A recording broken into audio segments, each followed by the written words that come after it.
come lei vorrebbe San Valentino. Piano, piano, non sbirciare.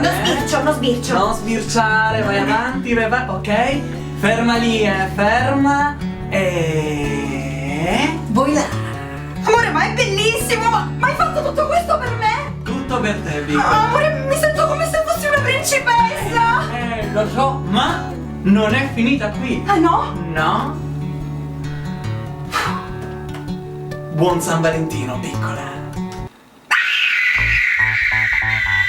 Come lui vorrebbe San Valentino. Amore mio, buon San Valentino.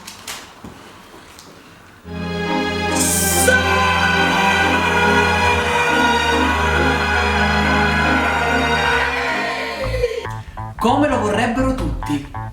Anna, io veramente non so come dirtelo, però... Ci lasciamo per San Valentino. Sì! Ok. Com'è nella realtà? E quindi siamo già a San Valentino, la festa degli innamorati, eh? Certo, ora si festeggia diversamente. Prima mio marito mi accontentavo io di un piccolo fiore, Amore, una io non- cosa, ma... Non dire niente!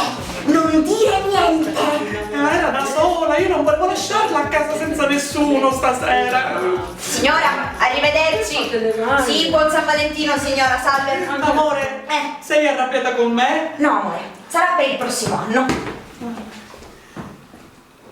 Vai! No, vai, grazie, no, ma se non era per te io stasera la dovevo portare al ristorante. E l'anello, i baci perugina, invece niente!